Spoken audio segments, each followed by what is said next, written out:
And so only certain events are possible in certain worlds, and you as the writer then are strictly limited to the possibilities inside the world you create. That setting then becomes a real straitjacket.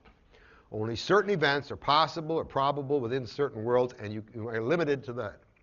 And this business of how the setting then limits the possibilities of what can happen in your story, of course, often annoys writers.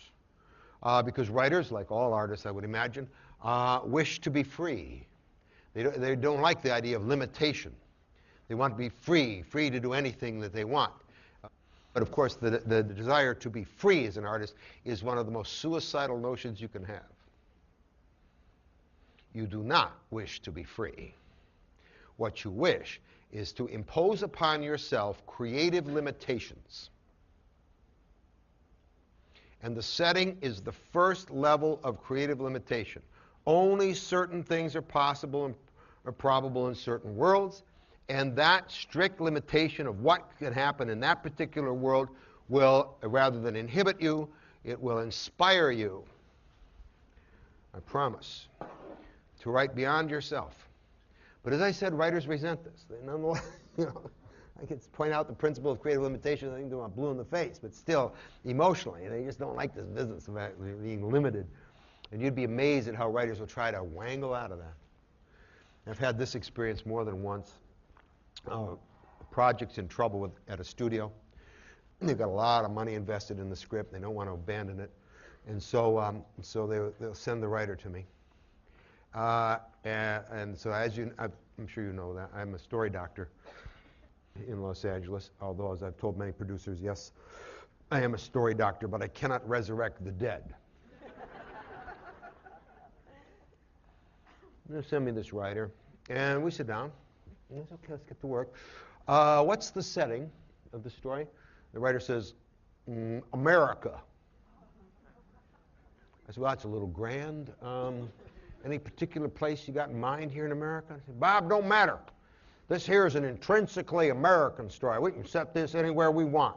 The swamps of Louisiana, Park Avenue, Rocky Mountains. This here movie's about divorce, Bob. What could be more American than that? So we can just put this anywhere we want. I have to point out to the writer that it's going to matter severely, because how people go about splitting up in the bayous is not the same thing as the multi-million-dollar custody battles in New York, and neither has got anything to do with the potato fields of Idaho. And so it's going to matter severely. And as I said, they will chafe at this. But as I've been indicating, this is a foolish idea. You do not want to be free. You want creative limitation. Therefore, you will set your story in a small little world.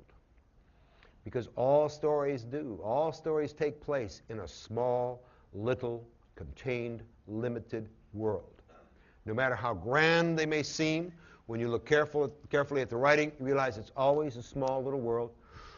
War and Peace is a small little world.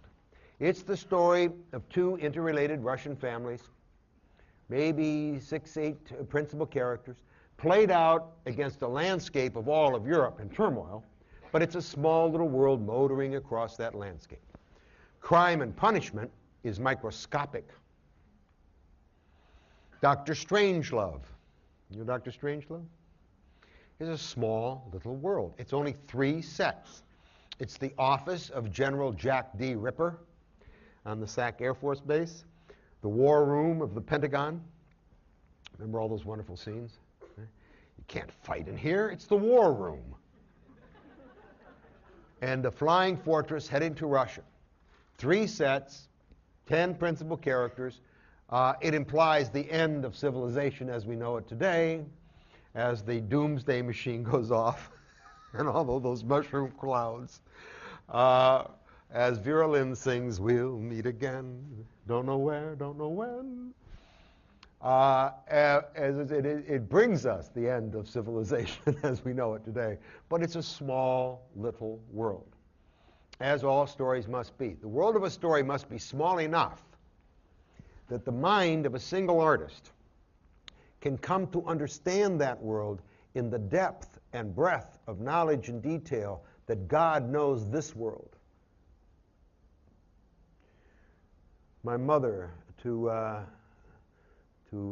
guilt trip me, used to quote Shakespeare to the effect, Robert, not a sparrow falls, but God doesn't know.